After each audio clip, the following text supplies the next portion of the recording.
సాయంకాల సమయంలో ప్రత్యేకంగా ఈ వాక్యం పంచుకోవడానికి దేవుని వాక్యం సజీవమైంది. ఆ వాక్యాన్ని పంచుకోవడం ధన్యకరమైన జీవితం. ఆ కృప నాకు ఇచ్చింటున్నాడు. అదేవిధంగా ఆ కృపనిచ్చిన దేవునికి కోటి కోటి వందనములు. అదేవిధంగా మా తమ్ముడు డాక్టర్ సునీల్ కూడా ఈ అవకాశం ఇచ్చినందుకు తమ్ముడికి కూడా వందనాలు తెలియజేసుకుంటున్నాను. కొద్ది విషయాలు మనం దేవుని వాక్యం నుంచి చూద్దాం. చాలాసార్లు మనం ఏమనుకుంటామంటే దేవుడు పక్షపాతేమో అనుకుంటాం. కాదండి, దేవుడు పక్షపాతి కాదు. ఆయన పిల్లలమైన మనందరం కూడా ఒకే విశ్వాసంలో ఉండాలని, ఒకే స్థాయికి రావాలని ఆయన ఉద్దేశం. ఒకే విశ్వాసంలో ఉండాలని, ఒకే స్థాయిలో ఉండాలని, ఒకే స్థాయికి అందరు రావాలని ఆయన ఇష్టం. తల్లిదండ్రులకు 4 పిల్లలు ఉంటే ఒకరు తక్కువ ఎక్కువ ఉండాలని ఇష్టపడరు, అందరూ ఉన్నత స్థితికి రావాలని. అలా లీలోకపు తల్లిదండ్రులే ఆలోచిస్తే పరలోకపు తండ్రి కూడా ఏంటంటే మనమందరము ఒకే స్థాయిలో ఉండాలని, ఒకే విశ్వాసంలో, అంటే అందరం కూడా ఒక విశ్వాసంలో పరిమాణంలో పెరగాలని ఆయన ఇష్టం. అందుకే మనకు యేసు క్రీస్తు నా జీవితానికి ప్రభువు అన్న వెంటనే ఆయన మనకు అందరికీ కూడా ఒకే మెజర్, సేమ్ మెజర్లో, అంటే ఒకే అలితిలో విశ్వాసాన్ని, కొలతలో విశ్వాసాన్ని ఇచ్చాడు. ఆ విశ్వాసాన్ని మనము పెంచుకోవడం మన బాధ్యత ఏంటిది. హల్లెలూయా. బైబిల్లో గమనించినట్టయితే మనం ఇశ్రాయేలును చూస్తాం. వాళ్ళు ఐగుప్తు దేశం నుండి బయటకు వచ్చేటప్పుడు వాళ్ళందరికీ కూడా ఒకే అనుభవాన్ని ఇచ్చాడు దేవుడు. అందరికీ సేమ్ మన్నా, డిఫరెంట్ మన్నా కాదు, అందరూ సేమ్ ఫుడ్ తిన్నారు. హల్లెలూయా. ఒకే బండలో ఉంది త్రాగారని వాక్యం సెలవిస్తుంది. ఒకే బండలో ఉంది. ఒకరు నదిలో ఉంది, ఒకరు గుంతలో నీళ్ళు. అలా కాదు, ఆ బండతో మాట్లాడినప్పుడు ఆ బండ ఏమైంది? చీలి నీళ్ళనిచ్చింది. హల్లెలూయా. అంటే బండలో నుంచే నీళ్ళు అందరికీ ఇవ్వబడ్డాయి. నేను చెప్పే అంశం ఏంటంటే అందరూ కూడా సేమ్ అనుభవ ప్రకారంగానే దేవుడు వాళ్ళని తీసుకెళ్తూ ఉన్నాడు. అయితే వాక్యం సెలవిస్తుంది వాళ్ళు కొందరు అవిధేయులైపోయినారు, విధేయులుగా లేరంట. అది చాలా ప్రమాదకరం. మనకు కూడా ఒకే పరిశుద్ధాత్మ దేవుడు, ఒకే బైబిల్ గ్రంథము, ఒకే వాక్యం చెప్పినా కూడా మనకున్న గుంపులో అందరికీ ఒకే వాక్యం ఇవ్వబడుతుంది. హల్లెలూయా. అంటే బోధన అన్నీ కూడా ఉన్న వ్యత్యాసాలు మనం చూస్తుంటున్నాం కొందరి జీవితాల్లో. ఉదాహరణకి ఇది ఎట్లా ఉందంటే ఒకే బండలోంది త్రాగుతూ ఒకే మన్నాను తింటూ కూడా వాళ్ళు విధేయులు కాకుండా ప్రవర్తించారంటే, ఉదాహరణకు అది ఎట్లా అనిపిస్తుంది అంటే ఒక స్కూల్ ఉంది. స్కూల్లో పిల్లలకు పాఠాలు చెప్తుంటారు టీచర్. ప్రతి ఒక్కరికి సేమ్ మెటీరియల్ ఇస్తారు, సేమ్ టీచరే ఉంటారు, సేమ్ అన్నీ బోధిస్తారు. అయితే ఫలితాంశాలు, ఎగ్జామ్స్ రిజల్ట్స్ వచ్చిన తర్వాత కొంతమంది ఏమో టాప్ మార్క్స్, కొంతమందికి ఏమో తక్కువ, కొంతమంది ఫెయిల్, కొంతమంది పాస్, కొంతమంది ఫస్ట్ సెకండ్ థర్డ్ ర్యాంక్స్, అన్నీ కూడా డిఫరెంట్గా. అంటే ఈ వ్యత్యాసాలన్నీ కూడా ఉంటున్నాయి. మనము ఈ విషయాలను చూసుకొని, వ్యత్యాసాలను చూసుకొని, పరిస్థితులను చూసుకొని దేవుడు పక్షపాతి, వాళ్ళకేమో ఇలా చేశాడు, నాకేమో ఇలా చేయలేదు అని మనం వాపోతుంటాం. కానీ నిజానికి ఆయన పక్షపాతి కాదు. ఆ యొక్క వర్కౌట్ చేయాల్సినది, సాల్వేషన్ వర్కౌట్ చేయాల్సింది, రక్షణ ఆ యొక్క పని మనపైన ఆధారపడింది. హల్లెలూయా. రక్షణ ఇచ్చినాడు దేవుడు, ఆ యొక్క వర్కౌట్ చేసేటువంటి బాధ్యత మనపైన ఉంది. స్కూల్లో అయినా కాలేజీలో అయినా ఏం చేస్తారంటే మనం ఏం నేర్చుకున్నామో తెలియజేయడానికి ఎగ్జామ్స్ పెడతారు. అవునా? ఇప్పుడు 8వ తరగతి చదువుతున్నాడు బాబు. ఆ ఎగ్జామ్లో పాస్ అయితేనే 9th క్లాస్కి ప్రమోట్ చేస్తారు. అంటే స్కూల్లో కానీ కాలేజీలో కానీ ఎక్కడైనా కూడా ఎగ్జామ్స్ ఎందుకు వస్తాయి? ప్రమోషన్లో ఉత్తీర్ణులయ్యి వాళ్ళు ఆ సమయంలో వాళ్ళు ఏం నేర్చుకున్నారో తెలుసుకోవడానికి, దానిలో వాళ్ళు స్థిరపడినారా లేదా అని గమనించడానికి పరీక్షలు వస్తాయి. హల్లెలూయా. అదేవిధంగా ఆత్మీయ జీవితంలో కూడా మన విశ్వాసాన్ని పరీక్షించడానికి అప్పుడప్పుడు కొన్ని పరిస్థితులు లేకపోతే పరీక్షలు లాంటివి ఎదురవుతూ ఉంటాయి. అన్నీ బాగున్నప్పుడు కాదు మనం ఎలా ఉన్నామో తెలిసేది. పరిస్థితులు మారుతున్నప్పుడు, రకరకాల పరిస్థితుల మధ్యలో మనం ఏం నేర్చుకున్నామో మన విశ్వాసం ఎంతో తెలియపరచబడుతుంది. హల్లెలూయా. కొంతమంది ఏమనుకుంటారంటే మనిషికి ఇంకా సమస్యలే ఉండవు, నేను యేసయ్యని నమ్ముకున్నానండి, సమస్యలే ఉండవు. సమస్యలన్నీ వచ్చేది అవుట్ సైడ్ నుంచి, నీ లోపల పరిష్కారి ఉన్నాడు యేసయ్య. హల్లెలూయా. అవుట్ సైడ్ ఒక ఫోర్స్ ఉంది, అక్కడ నుంచి సమస్యలు వస్తూ ఉంటాయి. వాక్యం ఏం సెలవిస్తుందంటే మత్తయి సువార్త 7వ అధ్యాయంలో 2 రకాల ఇళ్ళని చూస్తాం మనం. బండ మీద కట్టబడిన ఇల్లు, ఇసుక మీద కట్టబడిన ఇల్లు. 2 ఇళ్లపైన వాన కురిసింది, 2 ఇళ్లకు కూడా వరదలు వచ్చాయని వాక్యం సెలవిస్తుంది. 2 ఇళ్లపైన కూడా గాలి విసిరింది, ఆ ఇళ్లపైన కొట్టింది. అయితే రిజల్ట్స్ ఏమైంది? ఫలితాంశం చూసినట్టయితే బండ మీద కట్టబడిన ఇల్లు స్థిరంగా ఉంది, ఇసుక మీద కట్టబడిన ఇల్లు కూలిపోయింది. హల్లెలూయా. బండ అంటే ఇక్కడ క్రీస్తు, అంతకంటే ఎక్కువ ఏంటంటే వాక్యంలో ఉన్న వాస్తవాలు. హల్లెలూయా. వాక్యంలో ఉన్న సత్యార్థాలు, గూఢార్థాలు. వాక్యాన్ని మనం వాక్యంగా మాత్రమే తీసుకోకూడదు, ఏదో ఒక రాసిన పుస్తకంలో టెక్స్ట్ బుక్లు చదివినట్టు వాక్యంగా కాదు, కానీ అంతకంటే ఎక్కువగా అక్షరము వెనక ఉన్న, వాక్యము అక్షరం వెనకున్న ఆత్మదేవుని స్వరాన్ని మనం విని దాన్ని ఒక నియమంగా తీసుకోవాలి. హల్లెలూయా. బండ అంటే, బండ మీద కట్టబడిన ఇల్లు అంటే వాక్యాన్ని నియమంగా తీసుకొని జీవించిన ఇల్లు అది. హల్లెలూయా. మనము నియమంగా తీసుకోవాలి దాన్ని, ఒక ప్రిన్సిపల్ ఇది, అది సూత్రం అది.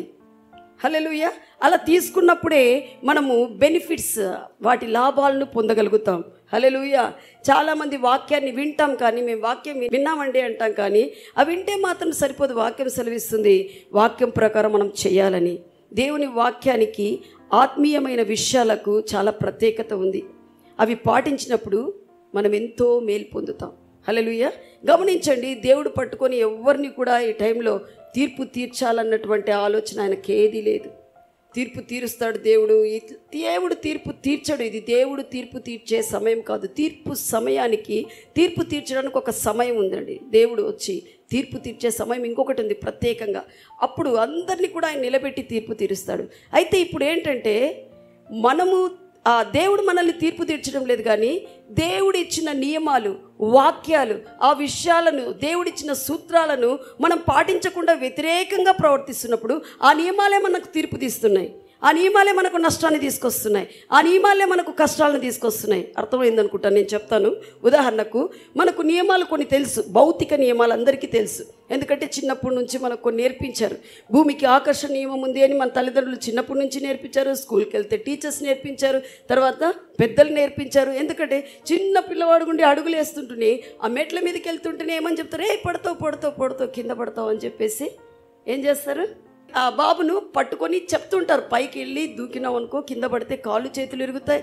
వాడికి తెలియదు, అది నియమం అని తెలియదు, కానీ చిన్నప్పటి నుంచే నేర్పిస్తారు పెద్దలు, ఇంట్లో తల్లిదండ్రులు, లేకపోతే ఎవరైనా కూడా కాళ్ళు ఇరుగుతాయి, చేతులు ఇరుగుతాయని.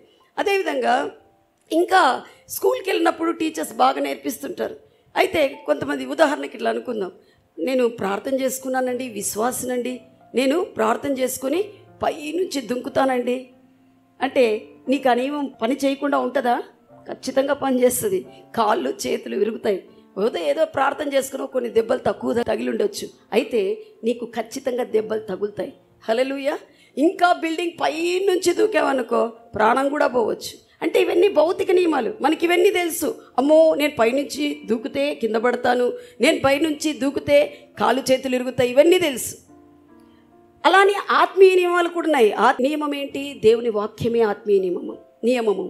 అంతేకాదు పరిశుద్ధాత్మ దేవుడే ఆత్మ నియమమై ఉన్నాడు. ఆయన ఆత్మీయంగా, మనము దేవుడు ఆత్మ స్వరూపి, మనం కూడా ఆత్మీయమైన బిడ్డలం. ఆత్మీయంగానే ఆయన మనకు నియమాలను ఇస్తూ పోతుంటున్నాడు. హల్లెలూయా. ఉదాహరణకు ఇంకొక నియమం మనకు అందరికీ తెలుసు, ఎలక్ట్రిసిటీ నియమం, అంటే విద్యుత్ శక్తి నియమం. ఆ విద్యుత్ శక్తి నియమం ఎలా? కరెంట్ పాస్ అయ్యేటప్పుడు చేయి పెడితే చిన్నపిల్లోడని చూడదు అది, లేదా ప్రెసిడెంట్ అని చూడదు, పాస్ట్ అని చూడదు. కరెంట్లో చేయి పెడితే పాస్ అయ్యేటప్పుడు ఖచ్చితంగా అక్కడ ఏమవుతుంది? షాక్ కొడుతుంది, అపాయం సంభవించవచ్చు. అంటే ఈ నియమాలేమో మనకు బాగా తెలుసు, భౌతిక నియమాలు. What about spiritual principles? ఆత్మీయ నియమాల గురించి మనం ఎప్పుడు నేర్చుకుంటామంటే, తిరిగి జన్మించిన అనుభవం ఉంటే నువ్వు నేర్చుకుంటావు. అయితే ఆ తిరిగి జన్మించిన అనుభవం మాత్రం సరిపోదు, కానీ నువ్వు ఆ నియమాన్ని నియమంగా తీసుకొని నీవు స్వీకరిస్తే, దాన్ని వెంబడిస్తే, ఆ నియమము నీకు లాభాన్ని తీసుకొస్తుంది, నష్టాన్ని తీసుకురాదు. లేదా వ్యతిరేక దిశలో నువ్వు పనిచేస్తూ ఉంటే, ఆత్మీయ నియమానికి అంటే వాక్యం ఒకలాగా చెప్తుంటే నీవు ఇంకో రకంగా నడుస్తూ ఉంటే, వ్యతిరేక దిశలో ఉంటే దేవుడు తీర్పు తీర్చాల్సిన అవసరం లేదు. ఆ నియమమే నీకు కష్టాన్ని తీసుకొస్తుంది, ఆ నియమమే నీకు నష్టాన్ని తీసుకొస్తుంది, ఆ నియమమే నీకు బాధను తీసుకొస్తుంది, ఆ నియమమే నీకు సమాధానం లేకుండా చేస్తుంది. హల్లెలూయా. కాబట్టి నియమం అనేటువంటిది చాలా ఇంపార్టెంట్. వాక్యము ఆత్మీయమైన నియమము. భౌతిక నియమాలు ఎలాగో అదేవిధంగా దేవుని వాక్యము ఆత్మీయమైనది, దాన్ని మనం ఆత్మీయంగా స్వీకరించాలి, నియమంగా తీసుకోవాలి. ఏదో చదువుతున్నానని చదివి, చాలామంది బైబిల్ చదువుతారు, మామూలుగా చదువుతారు, వెళ్ళిపోతారు. అంటే నియమంగా అది నాకు అని తీసుకోరు. ఇది ఉంది, ఇది నా కోసం రాయబడిందని తీసుకోరు. వాక్యం వినకున్న ఆత్మ దేవుని స్వరం విని మనం స్వీకరించి నియమంగా తీసుకున్నట్టయితే ఎన్నో లాభాలు ఉన్నాయి. ఒకవేళ తీసుకోలేదనుకో, తెలుసు మనకు వాక్యము, నియమంగా తీసుకోలేదనుకో నష్టాలు కూడా ఉన్నాయి. ఒక ఉదాహరణను మనం బైబిల్లోంచి చూద్దాం. వాక్యము నియమము తెలిసి కూడా వాళ్ళు నష్టపోయినటువంటి ఒక సందర్భాన్ని నేను మీకు చూపిస్తాను బైబిల్ గ్రంథం నుంచి. దీనికి ముందుగా నేను ఒక విషయాన్ని చెప్పాలనుకుంటున్నాను. మనకందరికీ కూడా తెలుసు, దేవుడు పిలిచినటువంటి ఇశ్రాయేల్ జనం దేవుని చేత ఎన్నుకోబడిన జనం. వారు భౌతికంగా ఇశ్రాయేలీలు, దేవుని సంతతి. ఇప్పుడు మనము ఆత్మీయంగా యేసు క్రీస్తులో మనం ఇశ్రాయేల్ అంటే ఆత్మీయమైన ఇశ్రాయేల్గా దేవుని అబ్రహాం సంతతిగా మనం మార్చబడ్డాం క్రీస్తు యేసులో. హల్లెలూయా. అంటే ఇశ్రాయేలీలు ఎప్పుడైతే దేవుడు ఒక నియమం పెట్టాడు, మీరు నా మార్గంలో నడుస్తే, నా చిత్తానుసారంగా వెళ్తే, మీరు ఎక్కడికి వెళ్ళినా కూడా యుద్ధంలో జయమే, మీకు ప్రాణ నష్టం ఉండదు, మీకు ఏ తొందర ఉండదు. హల్లెలూయా. ఒకవేళ మీరు నన్ను నిర్లక్ష్యం చేస్తే నేనేమక్కడ చేసేది లేదు, మీరే వ్యతిరేక దిశలో వెళ్తున్నారు కాబట్టి మీకు అక్కడ తొందర, కష్టము, ప్రాణ నష్టము అని చెప్పాడు. సో వీళ్ళు చాలాసార్లు చూస్తాం, ఇశ్రాయేలీలు కష్టపడ్డారు. ఐగుప్తులో కూడా 430 సంవత్సరాలు దాదాపు కష్టపడుతూ ఆ కష్టంలో మొరపెడతారు. ఐగుప్తు దేశంలో ఏమని మొరపెడతారు? అబ్రహాము దేవుడా, ఇస్సాకు దేవుడా, యాకోబు దేవుడా, ఎక్కడున్నావు, మాకు సాయం చేయి, మాకు విడుదల అంటూనే ఆ తండ్రి ఎంత మంచి తండ్రి అంటే వెంటనే ఏదో ఒక రకంగా వాళ్ళకు సహాయం చేస్తూ వస్తున్నాడు. ఇక్కడ కూడా మోషేని పంపించి వాళ్ళను బయటికి తీసుకొని వచ్చింటున్నాడు. హల్లెలూయా. ఇశ్రాయేలీలు ఎప్పుడెప్పుడు తప్పు చేస్తున్నారో, తప్పు అనే కంటే కూడా దేవుడిచ్చిన నియమం ప్రకారం పోకుండా వాళ్ళ ఇష్ట ప్రకారమైన నియమంలో, స్వంత నియమంలో పోతున్నారో అక్కడ కష్టపడుతూనే వచ్చారు. హల్లెలూయా. ఇక్కడ ఇశ్రాయేలులకు ఒకసారి జరిగిన ఒక అపజయం గురించి చూద్దాం. మొదటి సమూయేలు గ్రంథము 4వ అధ్యాయము 2వ వచనం చదువు. ఫిలిష్తీయులు ఇశ్రాయేళ్ల మీద తమ్మును యుద్ధ పంక్తులుగా తీర్చుకొనగా వారు యుద్ధంలో కలిసినప్పుడు ఇశ్రాయేలీయులు ఫిలిష్తీయుల ఎదుట ఓడిపోయి యుద్ధ భూమిలోనే ఎక్కువ తక్కువ 4,000 మంది హతులైరి. కాబట్టి జనులు పాలెములోనికి తిరిగి రాగా, తర్వాత కంటిన్యూ చేద్దాం.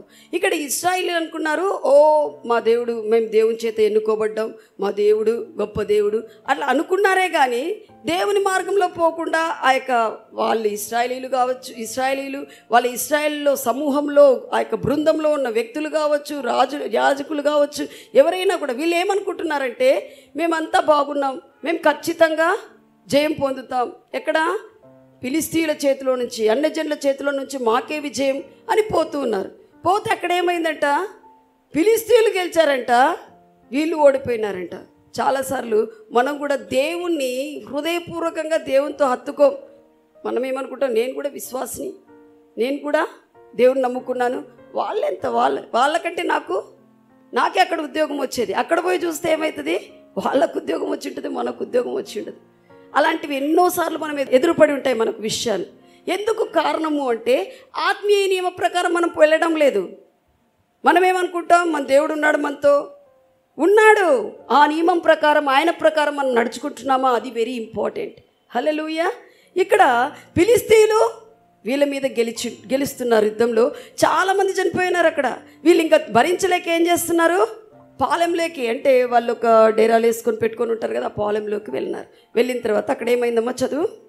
కాబట్టి జనులు పాలెంలోనికి తిరిగి రాగా ఇశ్రాయేలీయుల పెద్దలు, యెహోవా నేడు మనలను ఫిలిష్తీయుల ముందర ఎందుకు ఓడించెను? ఇలాంటివి ప్రశ్నలు చాలా వస్తాయి. అక్కడ ఎవరున్నారు, ఇశ్రాయేళ్ల పెద్దలు ఉన్నారు. వాళ్ళు అంటున్నారు, వాళ్ళు యుద్ధ సామాన్లు చూసుకుంటా అన్నీ గమనించుకుంటూ ఉండేవాళ్ళు. వాళ్ళు అంటున్నారు, దేవుడు ఎందుకు ఓడించినాడు మనల్ని? యాక్చువల్లీ మనం కదా గెలవాల్సింది. మనం కూడా చాలాసార్లు ఏమంటాం, మనం కదా గెలవాల్సింది, ఎందుకు ఓడించినాడు దేవుడు, ఎందుకు మనం ఫెయిల్ అయినాం, ఎందుకు మనకు మార్కులు తక్కువ వచ్చినాయి, ఎందుకు మనకు ఉద్యోగం రాలేదు, మనం కూడా ఇంత అట్లా అని బాధపడుతూ ఉంటాం. మనం అనుకుంటాం దేవుడే ఏమో చేస్తున్నాడేమో, దేవుడే బాధ్యుడేమో. దీనికి దేవుడు బాధ్యుడు కాదండి. భూమి మీద మనకు అన్నీ ఇచ్చేసి మనల్ని బాధ్యులుగా ఉంచుంటున్నాడు. హల్లెలూయా. మన జీవితాలకు మనమే బాధ్యులం. ప్రతిసారి ఆయన పైన ఆనుకొని ఆయన జోక్యం మన జీవితాల్లో స్వీకరిస్తే మనము అన్నిట్లో కూడా ఆ నియమం ప్రకారం పోతూ ఉంటే ఆటోమేటిక్గా అన్నీ కూడా సెటరేట్ అవుతూ వెళ్తూ ఉంటాయి. హల్లెలూయా. ఇక్కడ వీళ్ళు అడుగుతున్నారు పెద్దలు, ఏమైంది, ఎందుకు ఓడించినాడు దేవుడు? దేవుడు ఓడించేవాడు కాదు, దేవుడు రోగం ఇచ్చేవాడు కాదు, దేవుడు శాపం ఇచ్చేవాడు కాదు, దేవుడు నీకు మార్కులు తక్కువ ఇచ్చేవాడు కాదు. నియమం ప్రకారం నువ్వు చదువు. హల్లెలూయా. నీకు స్పెషల్ గ్రేస్ ఉంటుంది. ఎందుకు? సజీవుడైన దేవుడు నీలో ఉన్నాడు. హల్లెలూయా, హల్లెలూయా. సరే, తర్వాత చదువు.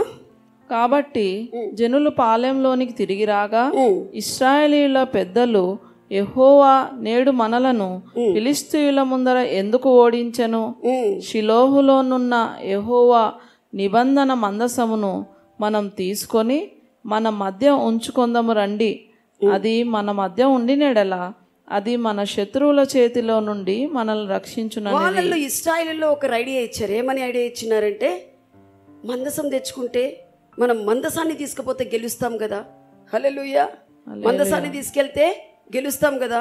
ఇంతవరకు ఓడిపోతా ఉన్నాం. ఎవరో చెప్తూనే అందరూ అవును మందసం తీసుకెళ్దాం, మందసం తీసుకెళ్దాం. మనకు కూడా ఏమని చెప్తారు, ఏదైనా ఓడిపోతూ ఉంటే, ఓడిపోయే దశలో ఉంటే ఈరోజు కొంచెం డిఫరెంట్గా ఉంటుంది, అయినా కూడా ఇది సత్యంగా స్వీకరించుకోవాలి మీరు. అంటే ఓడిపోయే స్థానంలో నువ్వు ఉంటే వాళ్ళు ఏమంటుంటారు, కొంతమంది పెద్దలు ఏమని చెప్తారు, నువ్వు బాగా అన్ని భాషల్లో మాట్లాడు, నువ్వు బాగా కన్ఫెషన్ చేయి, అట్లుంది ఇది. హల్లెలూయా. అందుకని వీళ్ళు ఏం చెప్పారు, నువ్వు మీరు మందసం తీసుకుపోదామంటే అందరు మందసం పట్టుకొచ్చారు. హల్లెలూయా. మందసాన్ని మోసే వాళ్ళు కూడా ఉంటారు. ఎవరు? లేవీయులు, యాజకులు. హల్లెలూయా. వాళ్ళు కూడా వచ్చారు మందసం తీసుకొని. చదువుమా. కాబట్టి జనులు షిలోహునకు కొందరిని పంపి అక్కడ నుండి కెరూబుల మధ్య ఆసీనుడయుండు సైన్యములకు అధిపతియగు యెహోవా నిబంధన మందసమును తెప్పించిరి. ఏలీ యొక్క ఇద్దరు కుమారులైన హోఫ్నీయును ఫినెహాసును అక్కడనే దేవుని నిబంధన మందసమునొద్ద ఉండిరి. యెహోవా నిబంధన మందసము దండులోనికి రాగా ఇశ్రాయేలీలందరూ భూమి ప్రతిధ్వని నిచ్చునంత గొప్ప కేకలు వేసిరి. హల్లెలూయా. ఇక్కడ నిబంధన మందసాన్ని ఎవరు తీసుకొస్తారు? యాజకులు. కాబట్టి యాజకులైన ప్రధాన యాజకుడైన ఏలీ కుమారులు ఉన్నారంట. ఎవరు? హోఫ్నీ, ఫినెహాసు. ఇద్దరు కూడా తీసుకొని వచ్చారు. బాగానే ఉంది. అది ఆ మందసాన్ని తీసుకొచ్చే లోపలికి వీళ్ళందరూ కూడా చాలా శక్తి వచ్చింది. ఎందుకు? అమ్మో అంటే మందసం వచ్చింది కాబట్టి ఖచ్చితంగా మనది జయం, మనది జయం, మనది జయం అని భూమి దద్దరిల్లేటట్టు అరుస్తున్నారంట. చాలాసార్లు దేవుని వాక్యం ప్రకారం జీవించాం, భూమి దద్దరిల్లేటట్టు ఆమేన్ హల్లెలూయా, ఆమేన్ హల్లెలూయా ప్రార్థన చేస్తాం. ఏమని చేస్తాం? ప్రభువా ఈరోజు రిజల్ట్స్ వస్తున్నాయి నాయనా, నువ్వు నిజమైన దేవుడితే ఆమేన్ హల్లెలూయా. నేను ప్రార్థన చేస్తున్నాను, రిజల్ట్స్ చూస్తే ఫెయిల్. అప్పుడు అనుకుంటాం ఏమైంది ఇది. అట్లుంది ఇక్కడ పరిస్థితి. హల్లెలూయా. వీళ్ళంతా ఆర్భటిస్తున్నారు, ఎంతో గట్టిగా ఆర్భటిస్తూ ఉన్నారు. ఆర్భటిస్తుంటే తర్వాత ఏమైందమ్మా? ఫిలిస్తీయులు ఆ కేకలు విని హెబ్రీయుల దండులో ఈ గొప్ప కేకల ధ్వని ఏమని కొంచెం సంక్షిప్తంగా చెప్తాను, ఎందుకంటే టైం కోసం. ఇక్కడ ఏమంటున్నారంటే ఫిలిస్తీయులు విన్నారు దాన్ని, ఆ కేకలు విని వాళ్ళకు భయం వేసింది. వాళ్ళెవరు? శత్రువులు, అన్య మనుషులు. వాళ్ళు ఏం భయపడిపోయినారు. ఈ దేవుని గొప్పతనము వైరికి శత్రువుకు తెలుసు. హల్లెలూయా. ఏమని తెలుసు? వాళ్ళ దేవుడు సామాన్యుడైన దేవుడు కాదు, ఫిలిస్తీయులైన మన పితరులందరినీ కూడా చంపేసినాడు యుద్ధంలో మందసం తీసుకుపోయినప్పుడంతా. హల్లెలూయా. వాళ్ళ దృష్టిలో మందసం అంటే ఏంది? దేవుడని. ఎవరికి? ఇశ్రాయేలీయులకు. హల్లెలూయా. ఇశ్రాయేలుకు దేవుడనే, ఆ ఫిలిస్తీయులకు కూడా వాళ్ళ దేవుడు వచ్చినాడు. హల్లెలూయా. వాళ్ళు ఎట్లా చూస్తారంటే వాళ్ళు విగ్రహారాధికులు కదా, ఏదైనా ఒక రూపంలో వాళ్ళు ఏం చేస్తారు? దేవుని చూస్తారు. వీళ్ళు మందసం తీసుకొని వస్తుంటే అమ్మో వాళ్ళ దేవుడు వచ్చేసాడు, వాళ్ళ దేవుడు సామాన్యుడు కాదని భయపడతా ఉన్నారు. భూమి వాళ్ళంతా భయపడి ఏకీభవిస్తున్నారు. మనం ఏమైనా సరే సచ్చినా పర్లేదు, వీళ్ళకి వ్యతిరేకంగా పోదాం, వాళ్ళ దేవుడు ఎంత గొప్పవాడైనా కూడా వాళ్ళకు భయం ఉంది లోపల, కానీ వ్యతిరేకంగా వాళ్ళకు పోదామని చెప్పి అంటున్నారు. అంటే మందసంలో చాలాసార్లు మందసము గెలిపించింది వాళ్ళను యుద్ధంలో. యెహోషువ తీసుకెళ్తున్నప్పుడు ఆ యొక్క యోర్దాను నదిలో లేవీయులు కాలు పెడతారు మందసాన్ని మోసుకొని భుజాల మీద. అప్పుడు ఏమైంది? యోర్దాను రెండుగా పాయలుగా చీలింది. హల్లెలూయా. ఇవన్నీ తెలుసు వాళ్ళు. అందుకని మందసం పట్టుకుపోతే బాగుంటుందని మందసం ఎవరో సలహా ఇచ్చారు కదా, ఇశ్రాయేలీలో మందసాన్ని పట్టుకొని వెళ్ళారు. నేను అంటాను, నీవు వాక్యాన్ని పెట్టుకోకుండా లోపల ఆయన నియమాలను పాటించకుండా సిలువేసుకున్నాను, లేకపోతే బైబిల్ పట్టుకున్నాను, అవన్నీ ఏం చేయవు జీవితంలో. హల్లెలూయా. బైబిల్ తల కింద పెట్టుకున్నాను, అవి ఏం పనిచేయవు. ఇవన్నీ ఏంటంటే చాలాసార్లు నేను కూడా, అంటే మనం యేసయ్యని నమ్ముకున్నాం, ఇప్పుడు దేవుని కృపను బట్టి నేను నమ్ముకోనప్పుడు నేను డిగ్రీ చదివేటప్పుడు లోకానుసారంగా జీవించేటప్పుడు నేను అనుకున్నాను, ఇంట్లో సినిమాకి పోవాలి అట్లా అంటే అసలు ఒప్పుకోరు, ఫ్రెండ్స్తో పోవాలి కదా.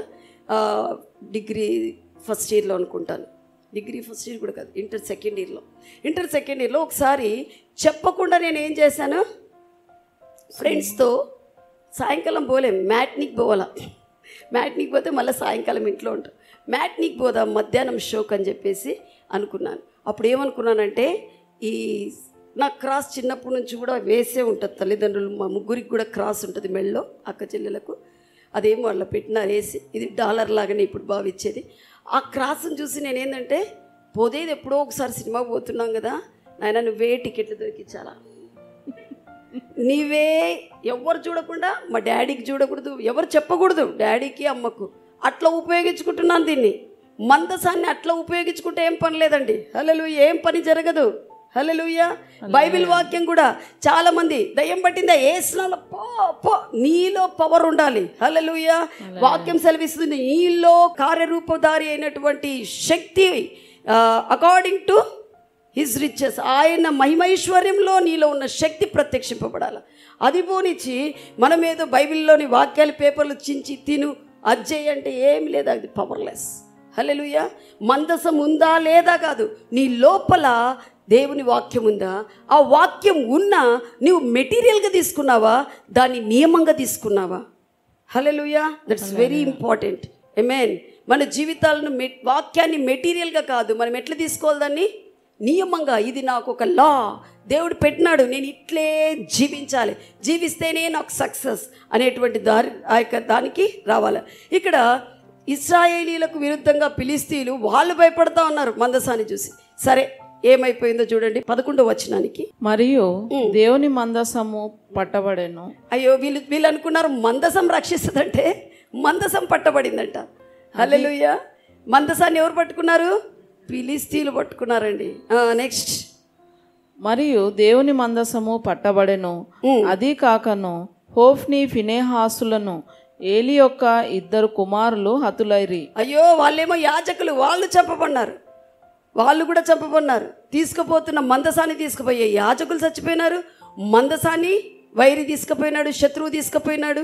ఇదంతా చూసేటప్పటికి వాళ్ళకి చాలా భయమైంది. అసలు ఎందుకు మందసము పట్టబడింది, మందసాన్ని మోసే లేవీలు ఎందుకు చచ్చిపోయినారు? చూడండి, 1 సమూయేలు 2వ అధ్యాయము 12వ వచనం.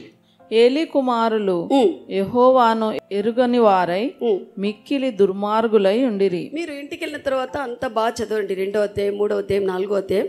నేను టైం కోసం బ్రీఫ్గా తీసుకుంటున్నాను. వీళ్ళు దేవుని ఎరగలేదు. ఎక్కడ పుట్టినారు వీళ్ళు? ప్రధాన యాజకుడు ఏలీ ఇంట్లోనే పుట్టినారు, దేవుణ్ణి ఎరగలేదు. అంటే వీళ్ళు కూడా యాజకత్వం చేస్తున్నారు, చిన్న యాజకులు. హల్లెలూయా. అయితే వీళ్ళు దేవుని ఎరగకుండా అంటే దేవునితో సంబంధం లేదు, ఒక ప్రొఫెషనల్గా తీసుకున్నారు. ఈ రోజుల్లో మనము చాలా చూస్తాం, వాక్యం చెప్పడం ఒక ప్రొఫెషన్ అయిపోయిందండి, దేవుణ్ణి ఆరాధించడం ఒక ప్రొఫెషన్ అయిపోయింది, తలాంతులు చూపించడం ఒక ప్రొఫెషన్ అయిపోయింది. అలా ఉండకూడదు, దేవుణ్ణి సత్యంగా సేవించేవారుగా ఉండాలి. హల్లెలూయా. వాక్యాన్ని పాటించి జీవించేవారిగా మనం ఉండాలి. అప్పుడే మనకు లాభం, ఇతరులకు కూడా లాభం. హల్లెలూయా. ఇక్కడ వీళ్ళు దేవుని ఎరగకుండా, దేవుడు తెలుసు వాళ్ళకు, అయితే ఎరగకుండా అంటే దేవునితో సంబంధం లేదు, అందువల్ల దుర్మార్గంగా ప్రవర్తిస్తూ ఉన్నారు.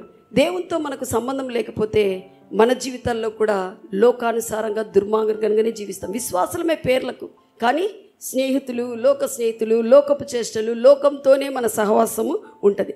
1 సమూయేలు 2వ అధ్యాయము 17వ వచనం 22వ వచనం చదవండి. అందువలన జనులు యెహోవాకు నైవేద్యం చేయుటయందు అసహ్య పడుటకు ఆ యవనులు కారణమైరి. ఈ యవనులు ఎవరు? Hophni Phinehas. వీళ్ళు ఎలాంటి పనులు చేస్తూ ఉన్నారంటే 17వ వచనం సెలవిస్తుంది 2వ అధ్యాయంలో. వాళ్ళు ఆ రోజుల్లో దేవునికి ఏం తీసుకొస్తారు? అర్పణ తీసుకొస్తారు. ఆ అర్పణగా వాళ్ళు బలి పశువును, కొవ్వును ఫస్ట్ దేవునికి ప్రతిష్ఠించిస్తారు. ఉడికించిన మాంసము, అవన్నీ కూడా వాళ్ళకు ఒక నియమం పెట్టినాడు దేవుడు. న్యాయ విధుల్ని ఇచ్చినారు వాళ్ళకి దేవుడు ధర్మశాస్త్రం ప్రకారం. వీళ్ళంట పనులను పంపించి తమ దగ్గర యాజకుల దగ్గర ఉండే పనులను పంపించి పచ్చి మాంసమే, ఇంకా దేవునికి అర్పణ చెల్లించకముందే వీళ్ళే అన్నీ తీసుకోవడం. అంటే అంత తిండి దేవుని కంటే ఎక్కువ స్థానం తీసుకొని ఆ అర్పణలన్నీ కూడా వీళ్ళే తీసుకునేవాళ్ళు. తిండి తీసుకునేవాళ్ళు, మాంసాన్ని తీసుకునేవాళ్ళు, పచ్చిదే కావాలని తీసుకునేవాళ్ళు. 22వ వచనం చదవండి. ఏలీ బహు వృద్ధుడాయను, ఇశ్రాయేళ్లకు తన కుమారులు చేసిన కార్యములన్నీ వారు ప్రత్యక్షపు గుడారం యొక్క ద్వారము దగ్గరకు సేవ చేయుటకు వచ్చిన స్త్రీలతో క్షయించుటను మాట చెవిని పడగా. ఇది కూడా చూడండి ఏం చేస్తున్నారు అక్కడ సేవ చేయడానికి. హల్లెలూయా. చాలా దుఃఖకరమైన విషయం. సేవ చేయడానికి, దేవుణ్ణి ఆరాధించడానికి, దేవుని స్తుతించడానికి, దేవుని మహింపరచడానికి, దేవుని వాక్యాన్ని చెప్పడానికి వచ్చిన సంఘంలో శయనించడాలు కూడా ఉన్నాయంటే ఇక్కడ. ఇది అంటే మీరు అనొచ్చు, నేను శయనించడం లేదండి ఎవరితోనా, కానీ నీ చేతిలో ప్రపంచమే ఉంది ఫోన్ ద్వారా. హల్లెలూయా. అన్నీ వస్తాయి, దాంట్లో అన్నీ కూడా వస్తూ ఉంటాయి. నువ్వేమో సేవలో ఉంటావు, నువ్వేమో యాజకుడు. అంటే మీరందరూ కూడా యాజకులు. వాక్యం సెలవిస్తుంది చూడండి. 1 పేతురు 2వ అధ్యాయం 9వ వచనం. మనం రాజులము యాజకులమని ఉంది. హల్లెలూయా. 1 పీటర్ 2:9.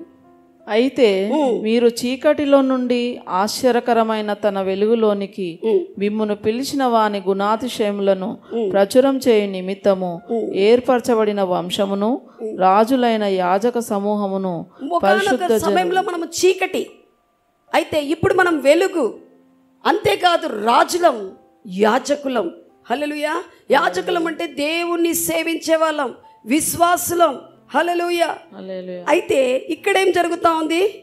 లోకపు విషయాలే సంఘంలోనికి, లోకపు విషయాలే అన్నీ దేవుని సేవిస్తున్నట్లే ఉంటాం, అక్కడ చీకటి క్రియలు జరుగుతూనే ఉంటాయి. అలాంటి విషయాలు మనలో ఉన్నట్టయితే దేవుని వాక్యానికి వ్యతిరేకంగా, ఆ నియమానికి వ్యతిరేకంగా పోతున్నట్టు అది ఎప్పటికైనా మన జీవితానికి డేంజర్. హల్లెలూయా.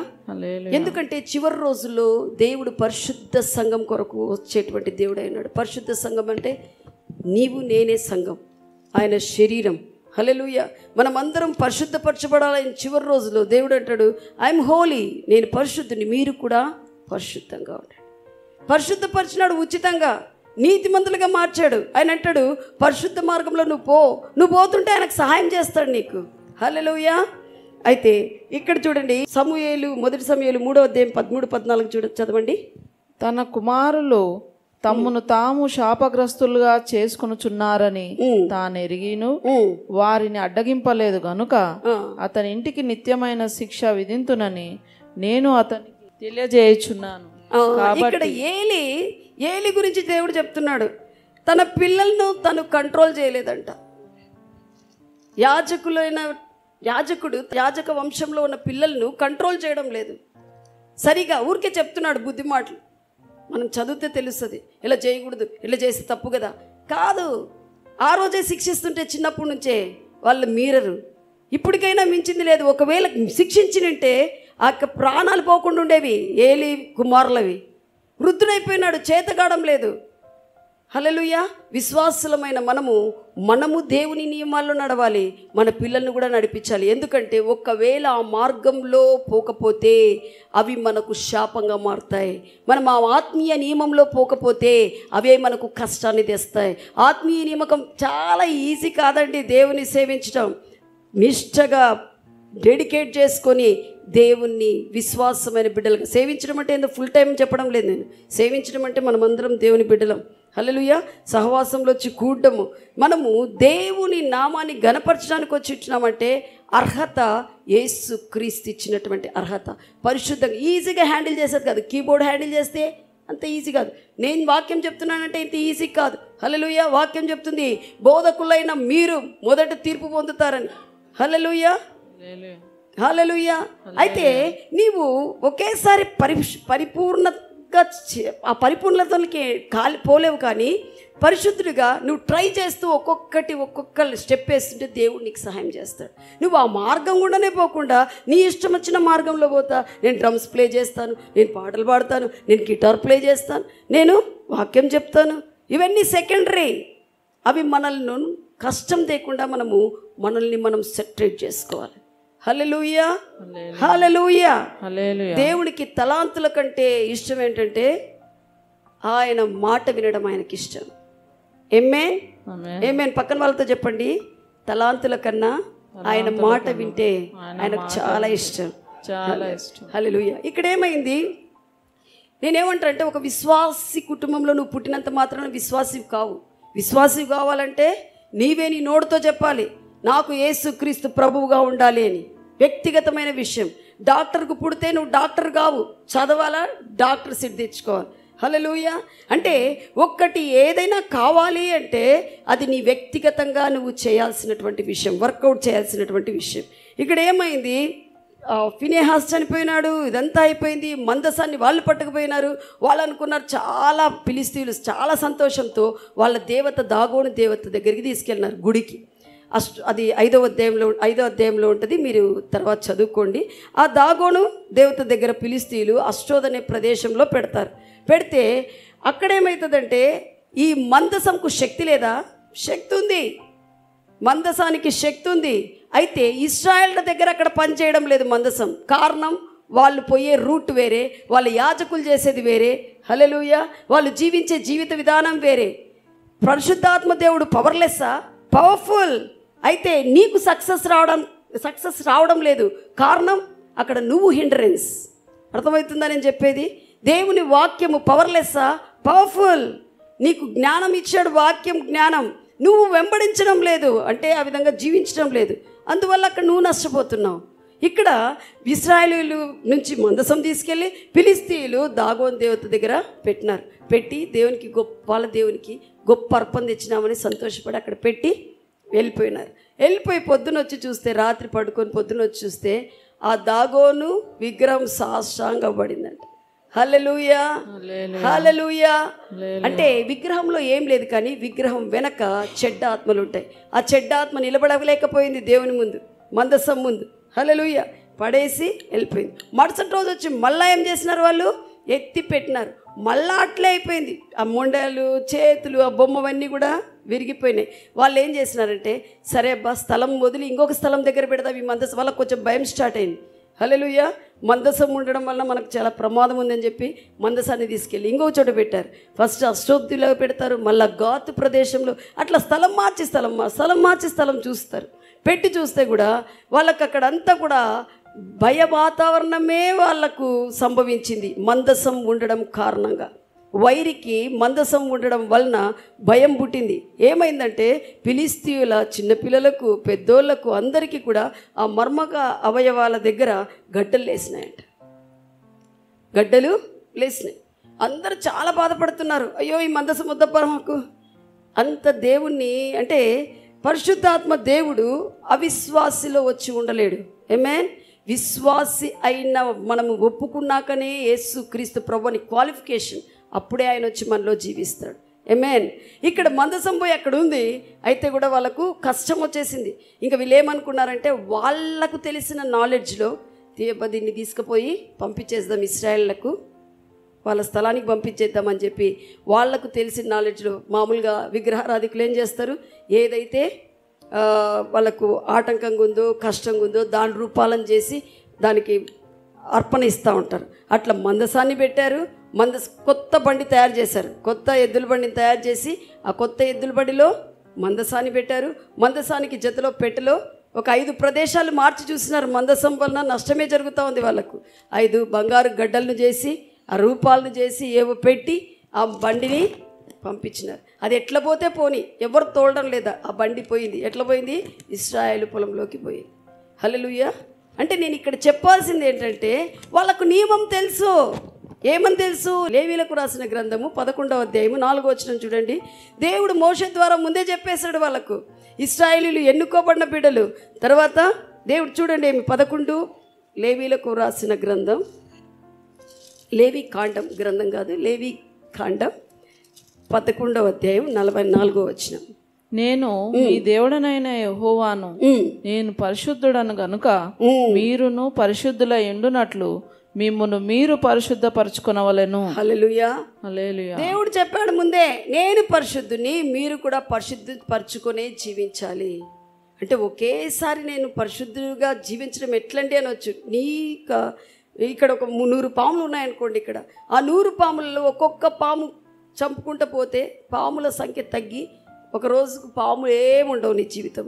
అలానే శరీరంలో విషయాలన్నీ కూడా, శరీరాశలు, నేత్రాశలు, జీవబ్రహ్మం, లోక విషయాలు, ఇవన్నీ కూడా దేవుని వాక్యానికి విరుద్ధమైన విషయాలు నేను తీసేస్తాననే నిర్ణయానికి నువ్వు రావాలా. హల్లెలూయా. అప్పుడు నియమము నీకు పనిచేస్తుంది. నీ పరంగా దేవుడు కార్యం చేస్తాడు. అక్కడ వీళ్ళకు తెలిసినా వ్యతిరేకంగా ప్రవర్తించి నష్టపోయినారు. ఇంకొకరు ఉన్నారు తెలియకుండా నియమం నష్టపోయిన వాళ్ళు. ఆ ఉదాహరణ కూడా చూద్దాం. పిల్లలు ఉంటారు, వాళ్ళకు షాక్ కొడుతుందని తెలియదు పోయి చేయి పెడితే షాక్ కొట్టింది. వాళ్ళకు నియమం తెలియక షాక్ కొట్టింది.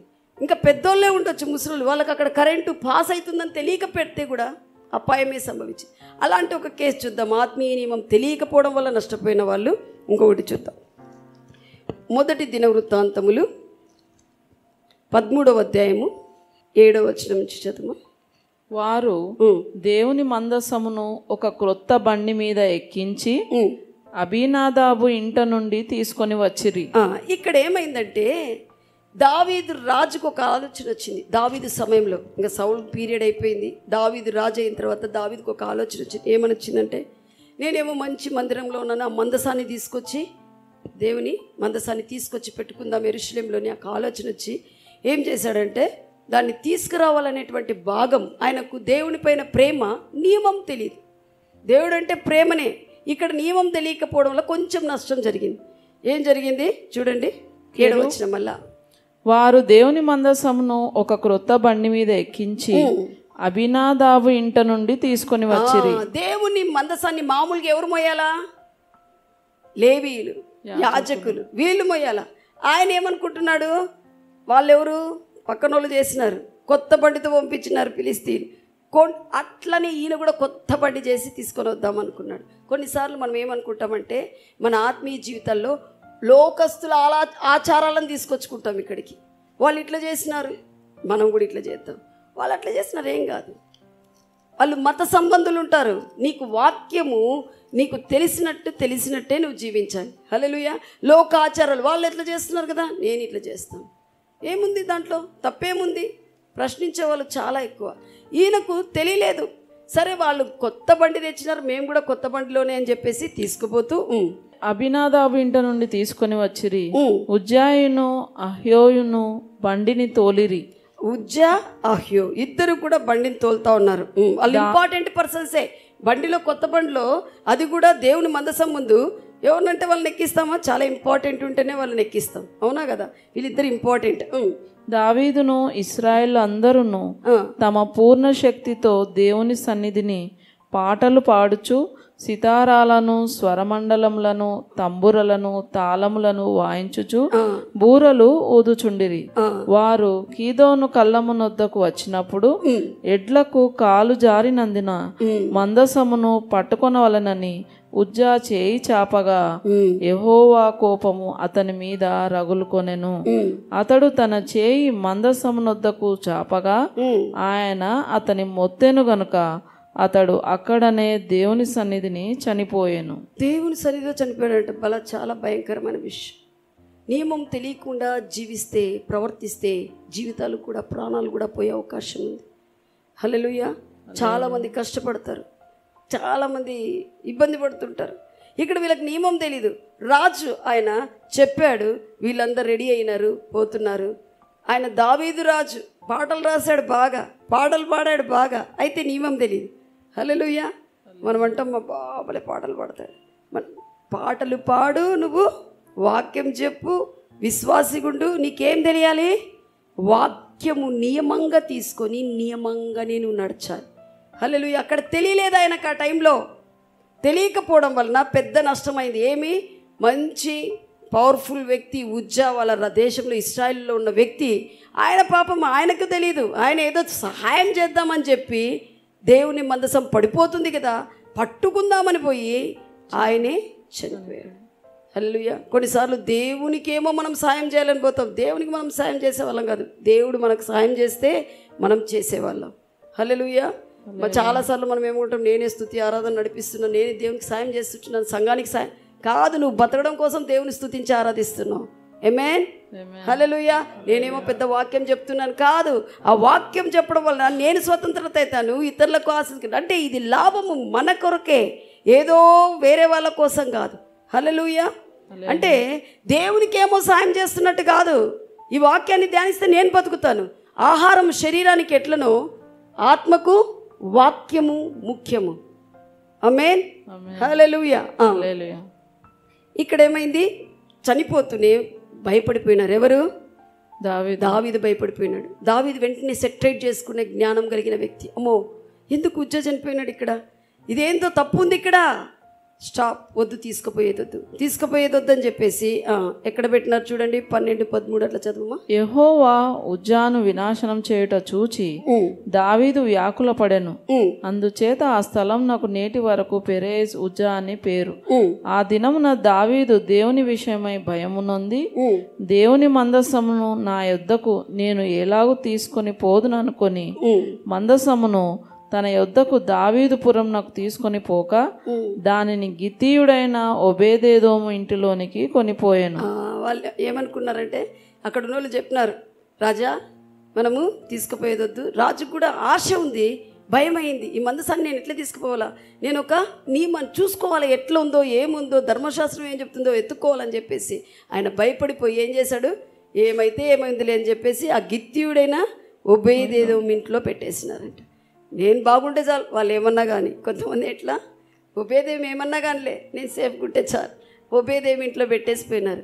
అయితే ఒబేదేము ఇల్లు, ఒబేదెదోము ఇల్లు బాగా అభివృద్ధి చెందిందంట. కారణం ఏంటంటే ఆయన అందరినీ చూశాడు, ఈ మందసం ప్రత్యేకమైంది, పరిశుద్ధమైంది, నేను నా ఇండ్లు పరిశుద్ధంగా జీవిస్తాం, నేను నా ఇంటి వారు పరిశుద్ధంగా జీవిస్తాం. మందసం ఇక్కడ ఉంది కాబట్టి భయపడి జీవించినాడు. హల్లెలూయా. మందసము పరిశుద్ధాత్మదేవుడు నీలో నాలో ఉన్నాడు కాబట్టి ఆషామాషి మనుషులం కాదు, మనం భయపడి జీవించాల దేవునికి. ఆమేన్, హల్లెలూయా. నువ్వు భయపడితే ఆ మందసము నీకు సహాయం చేస్తుంది, అభివృద్ధిని తెస్తుంది, ఆరోగ్యం తెస్తుంది. హల్లెలూయా, హల్లెలూయా.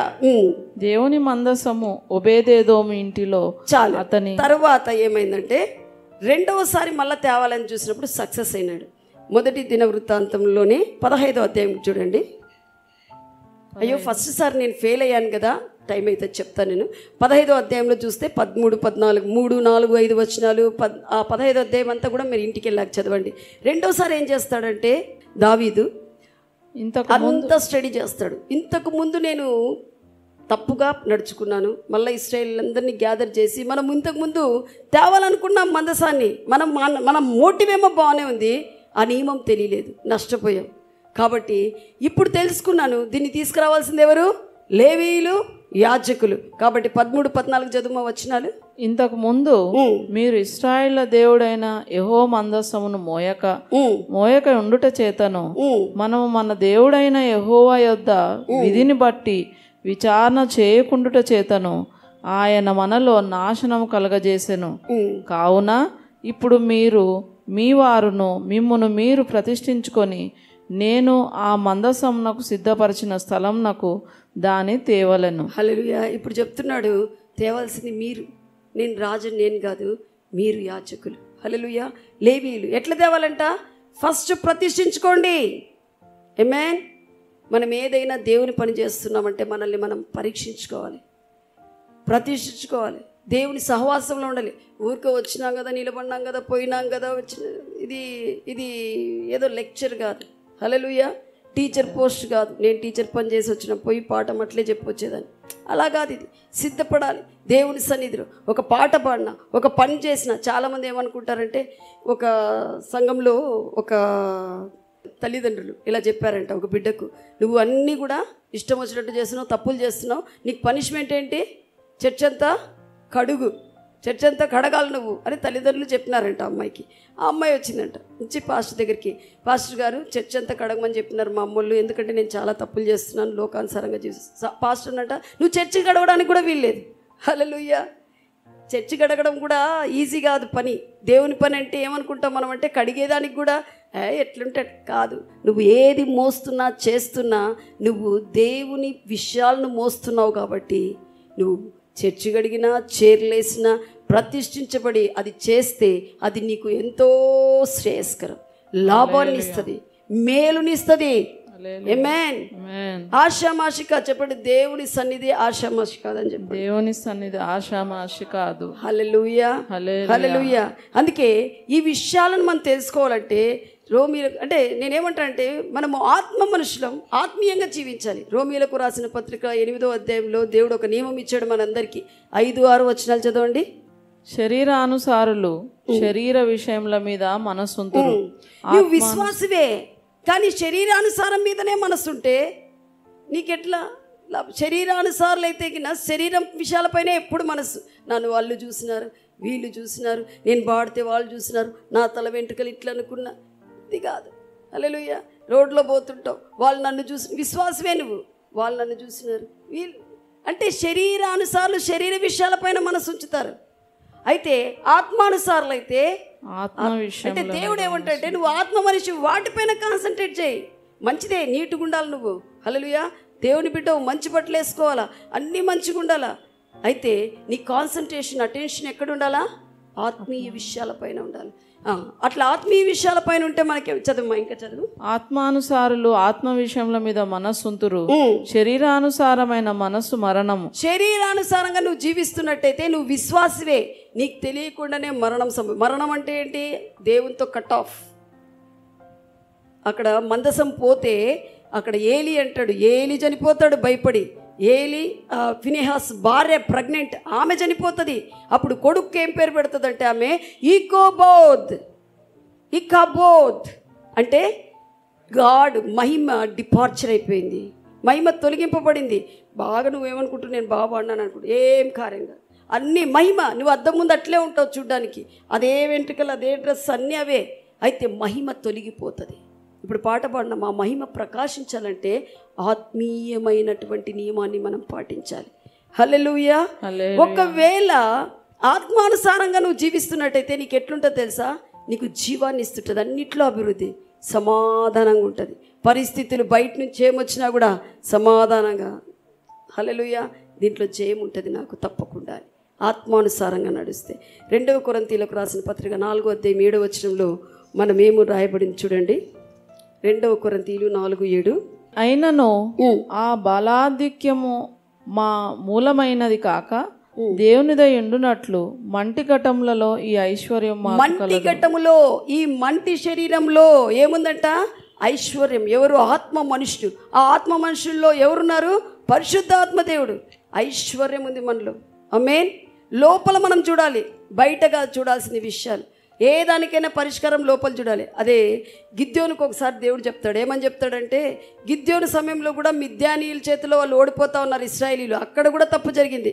అయితే గిద్యోను దేవుని వైపు చూశాడు. ఎప్పుడైతే మనం దేవుని వైపు చూస్తామో కృప, హల్లెలూయా, చూడమనుకో ఇంకంతే, పోతానే ఉంటాం లోకం వైపు పోయి ఆ దేవునితో కట్ ఆఫ్ అయిపోతాం. కృప ఉంటే ఏం చేస్తాం? దేవుని వైపు చూస్తాం. గిద్దోని చూస్తూ ఉన్నాడు, అయ్యో దేవుడు ఎక్కడున్నావు, అద్భుతాలు చేసే దేవుడు ఎక్కడున్నావు అంటే, దేవుడు ఆయనకు ప్రత్యక్షింపబడి దేవుడు ఏమని చెప్తాడంటే, నువ్వు బలశూరుడా లే అని చెప్పేసి దేవుడు ఏం చేయాలనుకున్నాడో అన్నీ కూడా చెప్తాడు. చెప్పిన తర్వాత మనం 7వ అధ్యాయంలో చూస్తాము, మిద్యానీయులందరినీ చంపడానికి దేవుడు ఒక ఆలోచన ఇచ్చాడు అని చెప్పేసి ఇశ్రాయేలీయులందరినీ గ్యాదర్ చేస్తాడు. గ్యాదర్ చేసినప్పుడు న్యాయాధిపతుల గ్రంథము 7వ అధ్యాయము 1-2 వచనాల్లో అందరూ వస్తారు. ఈ ఇశ్రాయేలీయులందరూ కూడా రండి, ఒక ఆల్టర్ కాల్ ఇస్తున్నాం, యుద్ధానికి పోతున్నాం, మిద్యానీయులందరినీ కూడా మనము జయిస్తామని దేవుడు చెప్తున్నాడు. రండి, మిద్యానీయులను శత్రువును జయించాలంటే పవర్ఫుల్ వ్యక్తులు కావాలి. ఎవరెవరు వస్తారు అంటే అందరూ వచ్చారు. వచ్చి 3వ వచనం చదవమా. కాబట్టి నీవు ఎవడు భయపడి వణుకుచున్నాడో వాడు త్వరపడి గిలాదు కొండ విడిచి తిరిగి వెళ్ళవాలనని జనులు వినున్నట్లుగా ప్రకటించమని గిద్యోనుతో సెలవిచ్చాను. సరే, టైంని బట్టి మీరు ఇంట్లో చదువుకోండి, నేను షార్ట్గా చెప్తాను. ఇక్కడ ఏమైందంటే గిద్యోను ఒక ప్రకటన చేస్తూ ఉన్నాడు. ఏమని ప్రకటిస్తున్నాడు? మిద్యానీయులను ఓడించడానికి ఇశ్రాయేలీయులారా నిలబడండి. దేవుడు చెప్పాడు. దేవుడు ఏమంటాడంటే, ఇంతమంది వచ్చారు, ఇంతమంది నాకొద్దు, నేను కొంతమందినే ఉపయోగించుకొని కార్యం చేసే దేవుణ్ణి, వైరిని జయించేవాడిని, వైరి పైన నేను విజయాన్ని ఇచ్చే దేవుణ్ణి. వీళ్ళందరూ అనుకుంటారు మేము మా శక్తితో ఇంతమంది ఉండి చేసినాం అనుకుంటారు, కాబట్టి ఇంతమంది నాకు వద్దు అంటాడు. అప్పుడు దేవుడు చెప్తాడు గిద్యోనుతో, చెప్పు, అనౌన్స్ చేయి, ఎవరెవరైతే భయపడుతున్నారో వాళ్ళందరూ వెళ్ళిపోమంటే అక్కడ 22,000 మంది వెళ్ళిపోతారంట, 10,000 మంది మిగిలినారు. అంటే ఫస్ట్ 32,000 మంది వస్తారు, వాళ్ళల్లో 22,000 మంది భయపడతారు. ఈ గాస్పల్ కూడా, సువార్త కూడా అందరికీ ప్రకటింపబడుతుంది. ఎవరెవరు వస్తారు దేవుని రాజ్యంలోనికి, దేవుని విషయాలకు. వైరి పైన జయం ఉంటుంది, మనకు సాతాను పైన మనకు జయం ఉంటుంది. సాతాను పైన జయంతో మనం పరలోకవాసులం అవుతామని గాస్పల్ అందరికి వస్తే అందరూ వింటారు. చాలామంది ఏం చేస్తారు, ఉండలేమబ్బా, భయపడతారు, వద్దులే మాకు యేసుస్వామి వద్దులే అని వెళ్ళిపోయాం. హల్లెలూయా. అయితే ఈరోజు నువ్వు నేనున్నామంటే మనం ధైర్యస్తులం. హల్లెలూయా. ధైర్యవంతులం. యేసయ్యని నమ్ముకున్నామంటే సాధారణ వ్యక్తులం కాదు, ధైర్యం ఉంది మనకు. హల్లెలూయా.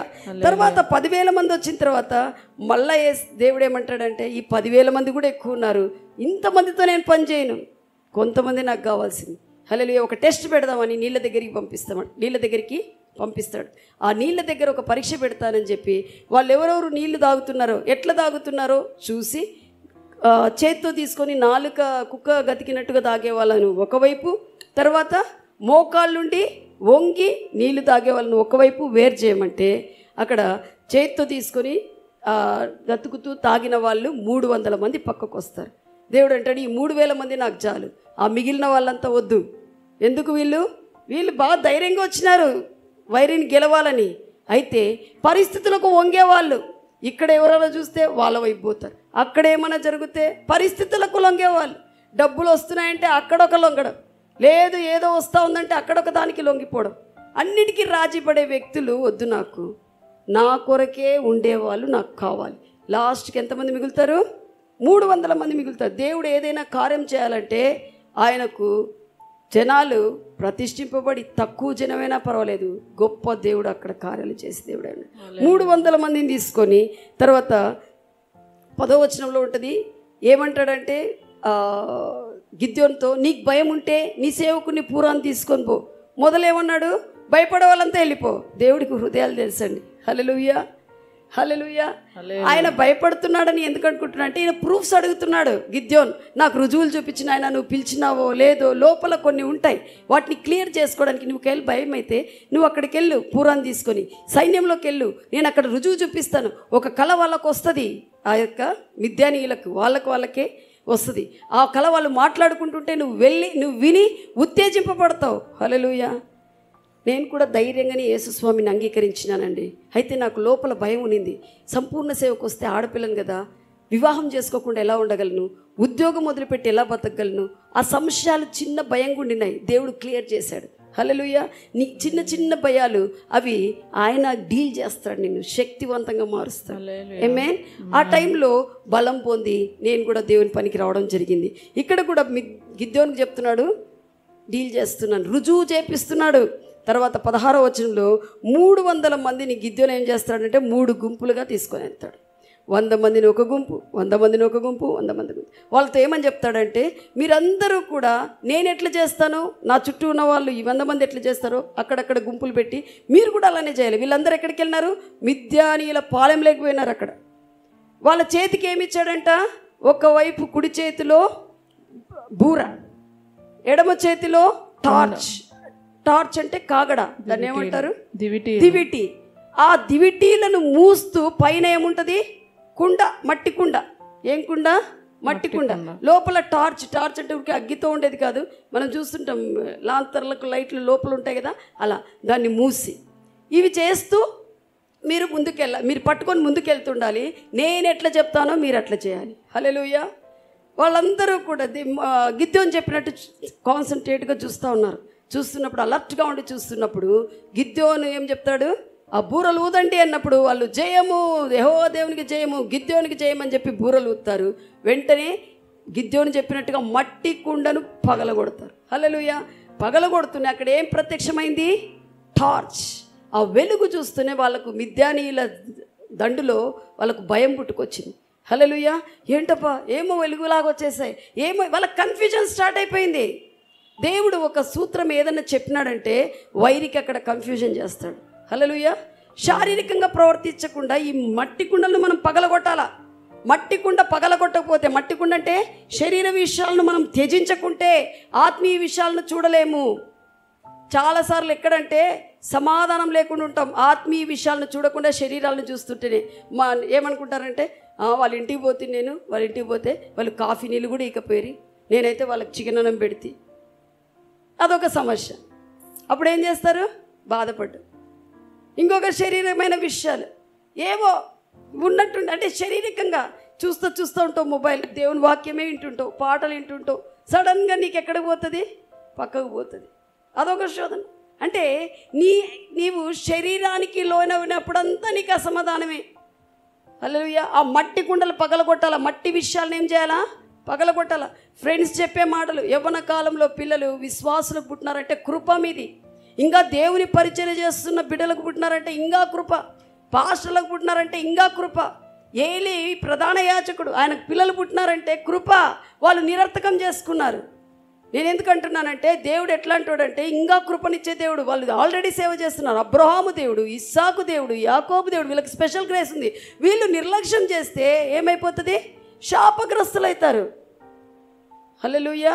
నీవు విశ్వాసిగా నీవు విన్నావంటే నీ పిల్లలను నీవు క్రమంలోకి తీసుకురావాలి. లేకపోతే వాళ్ళు ఎలాంటి డేంజర్ అన్నా జరగవచ్చు. ఎందుకు? ఇది ఆత్మీయ నియమం. దేవుడు శిక్షించడు, ఆ నియమాలే వాళ్ళను శిక్షిస్తాయి. ఆ నియమాలే వాళ్ళను పైకి రానియకుండా చేస్తాయి. కాబట్టి మీరు ఆత్మీయ నియమం ప్రకారం పోయేటట్టు మీరు చూసుకోవాలి, మీ పిల్లలను కూడా చూసుకోవాలి. హల్లెలూయా. అంటే మట్టి కుండలు పడేస్తే అంటే ఏం చెప్తున్నాడంటే గిద్యోను వాళ్ళకు, ఈ 300 మందికి మనకు కత్తి ఉపయోగించకుండానే దేవుడు విజయాన్ని ఇస్తాడంట. మనం ఏం చేయాలా? మట్టి కుండలు పగలగొట్టాలా, దివిటీలు చూపించాలా, బూర ఊదాలా. హల్లెలూయా, హల్లెలూయా. అంటే నువ్వు ఎంత శారీరక విషయాలను తీసేసి ఆత్మీయంగా పోతూ ఉంటావో అంత విజయాలు నీకు. ఏమేన్? అప్పుడు నువ్వేమి యేసుక్రీస్తు నామములో ఇట్లా కాని అనాల్సిన కూడా అవసరం లేదు. నువ్వు పోతూ ఉంటే నువ్వు ఊరికే లల్ అంటుంటేనే అక్కడ ఏం జరుగుతుంటుంది? వాళ్ళ జీవితాల్లో అద్భుతాలు, దయ్యాలు పోతుంటాయి. నీకే అంటే నీవు కత్తి లేకుండానే, అంటే నేనేమంటున్నానంటే శ్రమ పడకుండానే అక్కడ కార్యాలు జరుగుతుంటాయి. మీ ఇంట్లో కూడా ఆత్మీయంగా నువ్వు పోతా ఉన్నట్టయితే అన్ని విషయాలు సవ్యంగా జరపబడతాయి. హల్లెలూయా. ఆకాను ఉన్నాడండి. ఆకాను ఇశ్రాయేలు వంశస్థుడే. అయితే శపించడాన్ని ముట్టొద్దంటే ముడతాడు. దానివల్ల ఇశ్రాయేలు అందరూ చిన్న పట్టణం అన్న హాయిని కూడా వాళ్ళు జయించలేకపోయినారు. మనం గమనించుకోవాలి, ఎప్పుడు ఏదైనా కూడా సరిగా జరగడం లేదు, ఒక విషయంలో ఫెయిల్ అవుతుంది, ఎక్కడ జరుగుతూ ఉంది, ఏం చేస్తుంది, నా ఫాల్ట్ ఏంది, ఫస్ట్ మనల్ని చెక్ చేసుకోవాలి. హల్లెలూయా. అది చూసుకోకుండా మనము చాలామంది నేను చూశాను, ఎప్పుడైనా ప్రార్థనలకు వెళ్ళినా ఏమైనా నేను ఏదైనా ప్రార్థనలు చేసేటప్పుడు మా చర్చిలో కానీ కొంతమంది ఇంకా నాకు అప్పుడు అనిపిస్తుంది వీళ్ళు చాలా అంటే ఆ అన్య భాషలను ఎట్లంటే వీళ్ళు పాస్టర్కి ఏమైనా తెలిసిపోతుందేమో అన్నట్టు మాట్లాడుతుంటారు. అన్య భాషలను దేవునితో మాట్లాడుతున్నామని మాట్లాడాల. భయం వస్తుంది కదా, భయం వస్తే ఏం చేస్తారు? నా తప్పులు కనపడతాయేమో అని మాట్లాడకూడదు. అట్లా మాట్లాడడం కాదు. అన్ని భాషలను దేవునితో మాట్లాడుతున్నామని మాట్లాడాలి. కానీ అడ్వాంటేజ్గా ఎట్లా తీసుకుంటారు? డిసడ్వాంటేజ్గా వాళ్ళ తప్పులు కప్పిపుట్టడానికి బయటపడతాయేమో అని మాట్లాడుతుంటారు. అది కాదు. అన్ని భాషలైన దేవుని వాక్యమైన ఆత్మీయంగా తీసుకున్నట్టయితే నీవు సక్సెస్ఫుల్గా అవుతావు. హల్లెలూయా. అంటే సెలవు చూడండి, చాలామంది శారీరకంగానే ప్రవర్తిస్తుంటారు. ఒక్కరోజు సెలవు పెట్టమంటే ఉద్యోగాలకు కాదు, డబ్బులు పోతాయండి, ఎందుకు మేము దేవుని పనికి సెలవు పెట్టాం, ఎక్స్ట్రా డ్యూటీ వస్తుంది, డబ్బులు వస్తాయని పోతారు. అదే పెళ్ళిళ్ళకి పోవాలా, ఫంక్షన్కి పోవాలా, సెలవులు వస్తాయి ఎట్లో ఒకటి. మనుషులు ఏమనుకుంటారు? దేవుడు ఏమనుకోడు కదా. అందుకని అయితే నువ్వు ఎంత ఆత్మీయంగా ఎదుగుతూ దేవునికి సమయాన్ని ఇస్తూ ఆత్మీయ నియమాల ప్రకారం పోతూ ఈజీ ఆత్మీయ నియమం ప్రకారం పోతున్నట్టయితే, నీ శరీర విషయాలన్నీ పక్కకు పోతున్నట్టయితే నీలో కార్యాలు జరుగుతూ వస్తాయి. ఏమేన్? మట్టి కుండ పగలగొట్ట. పక్కన వాళ్ళకి చెప్పండి, మట్టి కుండ పగలగొట్టు, మట్టి కుండ పగలగొట్టు. హల్లెలూయా. లోపల ఉన్న దివిటి కనపడని చెప్పు. లోపల ఉన్న దివిటి కనపడని. అంటే ఆత్మ మనుషుని నువ్వు బయటికి ప్రత్యక్షింపచేయి. నువ్వెంత ప్రత్యక్షింపచేస్తే అంత నీకు లాభం. అది ఆత్మీయ నియమం ప్రత్యేకమైన లాభాలను తీసుకొస్తుంది, బహుశ్రేష్టమైన లాభాలను తీసుకొస్తుంది. వ్యతిరేకంగా మట్టి కుండను పెట్టుకొని ఆ దివిటి ఆర్పేసుకున్నావు అనుకో, అది చాలా డేంజర్. హల్లెలూయా. దేవుడు మిమ్మల్ని దీవించును గాక.